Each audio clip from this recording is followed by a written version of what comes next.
ইদানিং খুব গরম পড়ছে। এই গরমের মধ্যে আমরা ভাবছিলাম যে আমের জুস বানাবো। তো সেই জন্য আমাদের নানির বাড়ি থেকে আম পেড়ে আম কুচি কুচি করে এটার উপরে কয়েকটা পুদিনা পাতা দিয়ে দিলাম। তারপর কয়েকটা বরফ দিব। বরফ দেওয়ার পর কিছুটা চিনি দিব। এখন আমার মা পরিমাণ মতো চিনি দিয়ে দিবে এটার মধ্যে। আপনারা পরিমাণ মতো দিবেন, যার যতটুকু খাওয়ার অভ্যাস ততটুকু দিবেন। এই হ্যান্ড ব্লেন্ডারটা আম্মু প্রায় 1 বছর আগে কিনছিল। সেটা দিয়েই আমরা ঘরের টুকিটাকি জিনিস ব্লেন্ড করি। আদা রসুন যেগুলো নিত্য প্রয়োজনীয় জিনিস সেগুলো ব্লেন্ড করা হয়। এখন এটার মধ্যে আমরা পরিমাণ মতো বিট লবণ দিব, যাতে এটার স্বাদটা একটু বৃদ্ধি হয় তার জন্য। এখন আমার মা দিয়ে দিবে বিট লবণ, এই যে দিয়ে দিল। এখন এটার মধ্যে আমরা কিছু পানি অ্যাড করব, যাতে ব্লেন্ড করলে দুটো মিশে যায়, বেশি গাঢ় না হয় সেই জন্য। হ্যাঁ, আমরা এটা দিয়ে হ্যাঁ হ্যাঁ এটা দিয়ে করব, ব্লেন্ড করব।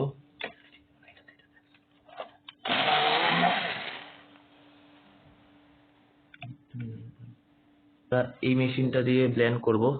তো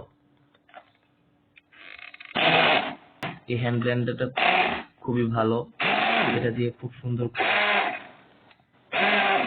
হ্যাঁ খুব ভালো করে ব্লেন্ড করা এটা দিয়ে। আমরা এটা ইউজ করি সব সময় ভীষণের। দেখেন একদম আপনারা মিহি মিহি করে নেবেন, তাহলে খেতে ভাল লাগবে।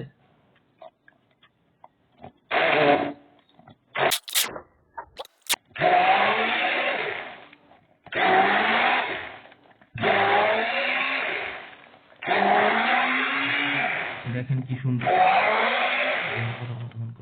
দেখেন কি সুন্দর হয়ে গেছে। আমরা আর একটু ব্লেন্ড করব।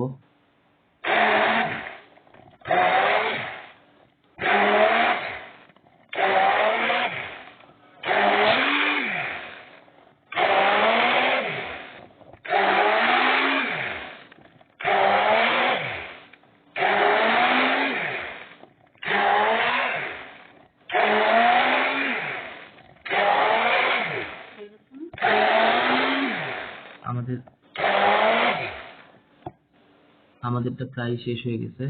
দেখেন এটা একদম মিহি মিহি হয়েছে।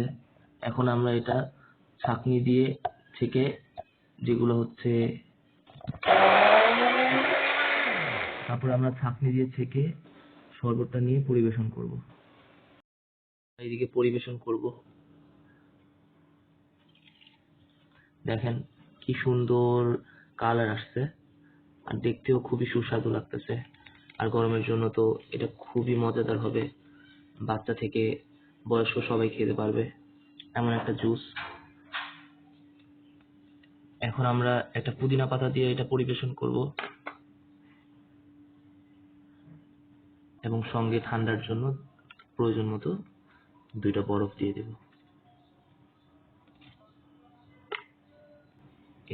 এই যে আমাদের শেষে তৈরি হয়ে গেল ঠান্ডা ঠান্ডা আমের জুস।